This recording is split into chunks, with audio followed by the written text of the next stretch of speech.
This is the third meeting between England and Croatia in a major tournament, and England have never won their opening game at a European Championship. This is the match preview, England v Croatia.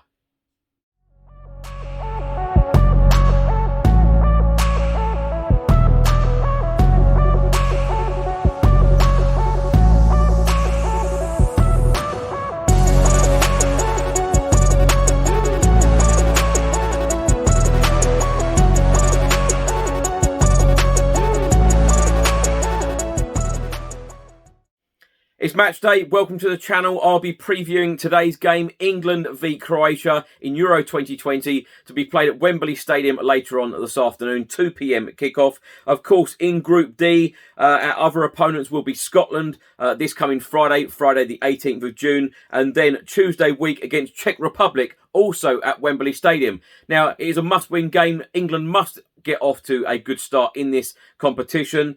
Of course, we're one of the favourites to win this competition. Wouldn't that be nice? Wouldn't it be nice to say it's coming home? You know, we've got a fantastic squad on paper. It is all about putting this fantastic squad to work, getting the results and getting the win. But interestingly, England have never ever won their opening game at a European Championship.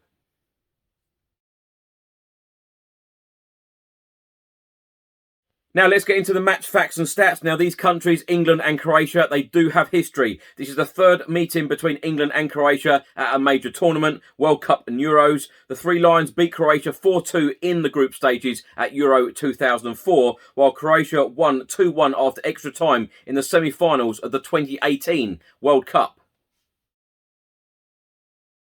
England are taking part in their 10th European Championship. No team has played as many games in the tournament without ever reaching the final. 31 matches, 0 finals. And Croatia are taking part in their 6th European Championship and their 5th in a row.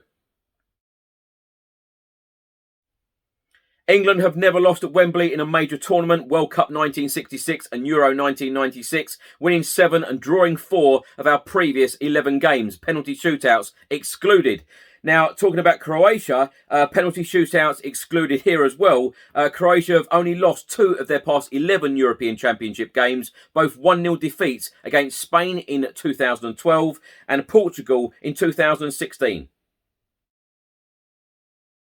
As I said earlier, England have never won their opening game at a European Championship. Played 9, drawn 5 and lost 4. And the player to look out for Croatia is Ivan Perisic. He has been directly involved in more goals than any other player for Croatia in major tournament history. In World Cup and Euros, he has got 7 goals and 4 assists. England boss Gareth Southgate will be leading England for a second major tournament after the World Cup in 2018, where we finished 4th place. At Euro 1996, he was one of only 3 England players to play all 510 minutes of football alongside David Seaman and Tony Adams. And of course, Gareth Southgate missed the penalty in the semi-final shootout against Germany, and that was, of course, at Wembley Stadium. Let's get into my predicted lineup and score prediction. Now, this is the predicted lineup that I think that Gareth Southgate will put out. I'm going to start with Jordan Pickford in goal, and then the back 4 of Walker at right back, Stones in the centre, Mings in the centre, and of course Luke Shaw on the left-hand side. And then in midfield, I'm going to go for Declan Rice. I'm going to go for Calvin Phillips.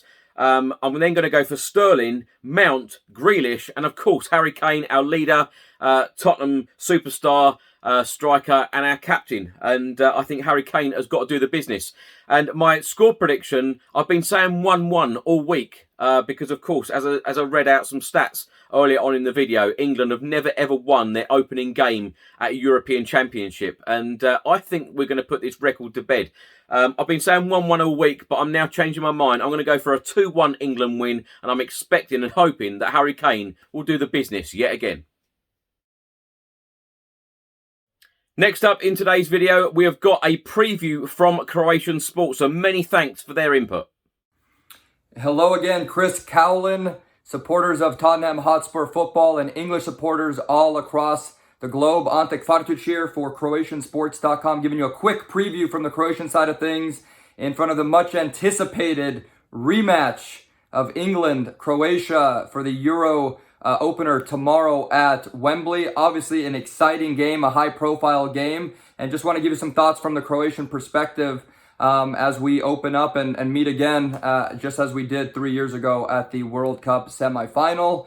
This is obviously a stacked England team. I mean, you have Grealish, Rashford, Kane, Sterling, just too many players right there. And I think this is going to be a revenge match for the English as you need to hold serve with Croatia right now, as we've been in a 17-year-old dance for almost 2 decades now.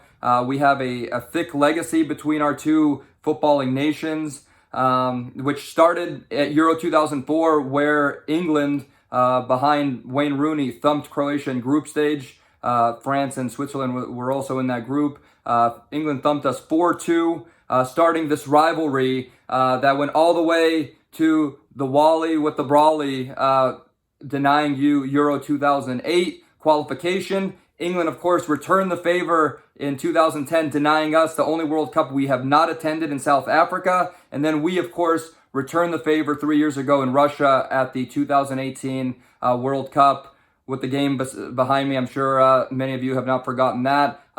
Epic game, extra time, Mario Mandzukic winner. But tomorrow, it's a whole new ball game. This Croatia team's 3 years older. We no longer have Mario Mandzukic, who retired from international football with us. We also don't have Ivan Rakitic, who retired as well.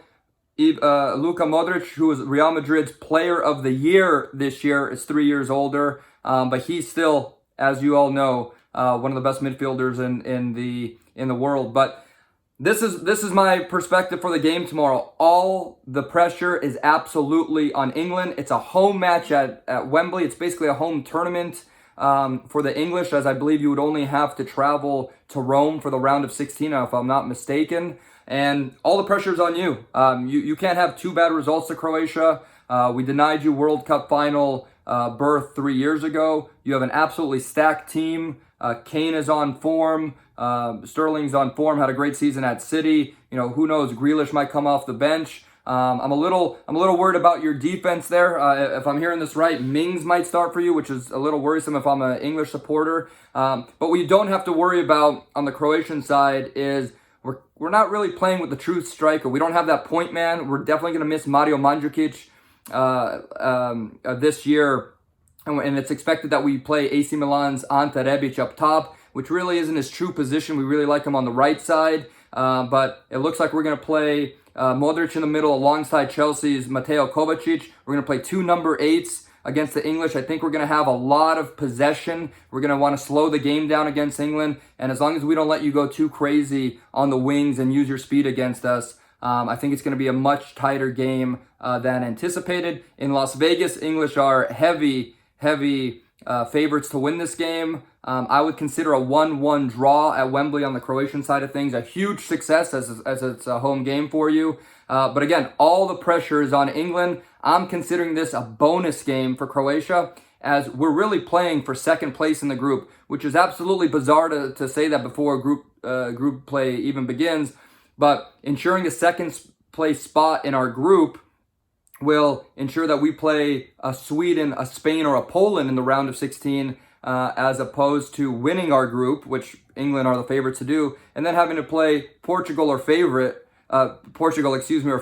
who are 2 favorites to win the whole thing. So just like we learned at the 2018 World Cup, your path to the final does matter. Both England and Croatia were on the easier side of that draw, and you want to set yourself up for success. But we have a very young defense that I think the English can exploit. Joško Gvardiol, who's 19 years old, should be our left back for the game tomorrow at Wembley. And, you know, he played for Dinamo Zagreb, who you Spurs fans know well. He's going to RB Leipzig. We only think big things from him moving forward. And we're going to have a Šime Vrsaljko, who's Atletico Madrid's defender. But however, Kieran Trippier pipped him there at Atletico. He's not in form, coming off an injury. So we definitely don't have the same defense that we had 3 years ago against the English.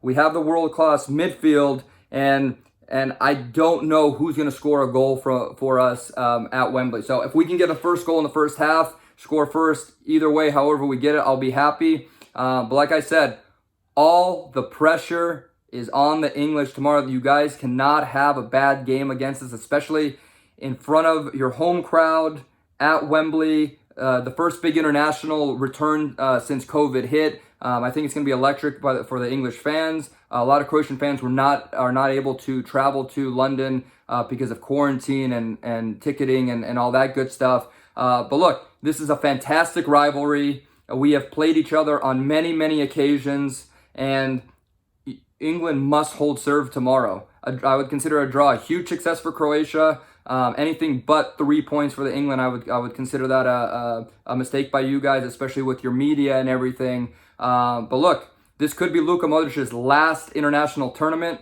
You know what he did in 2018 in Russia. Our defense is definitely not what it was a couple of years ago. We're definitely going to miss Mario Mandzukic in this game, and like I said, I think a draw I would be very happy with that. But again, you know, if we pull another Wally with the Brawley at Wembley tomorrow and shock English fans again, that's only going to be a bonus for us. But again, second place is going to create the easiest road for the rest of the tournament. I'm considering this a bonus game, just fun to play the English again, and I think we're going to be deciding this group with Czech Republic and Scots up in Glasgow at Hampden Park later in the tournament. So this is going to be a fun one. It's always great to play the English. Love what your media always has to say about us, and can't wait for kickoff tomorrow at Wembley. Luka Modric and company against Harry Kane and the Three Lions. The rivalry's great. I love this back and forth. Chris, thank you for having me. Good luck tomorrow, England. Just know, Croatia loves you. See you guys. And lastly, in the video, the match details. The game will kick off at 2 p.m. today on Sunday, the 13th of June, to be played at Wembley Stadium. I will be there, and I'll be posting a couple of videos from there as well. I cannot wait. I absolutely love the Euros and love the World Cup and supporting my country, England. The game will air live on BBC One in England. And team news for England, Manchester United centre-back Harry Maguire has finally joined training, but is not expected to be fit for any of England's group games. Thanks for watching today's video. I hope you enjoyed it. Please do put your score prediction in the comment section below, as well as your predicted lineup, whether you agree with mine or not. Let's hope that England can get off to a flying start at Wembley Stadium and we can pick up 3 points in Group D. And then, of course, games against Scotland and Czech Republic are coming up shortly. Anyway, enjoy your weekend. Enjoy the game this afternoon. And come on, England.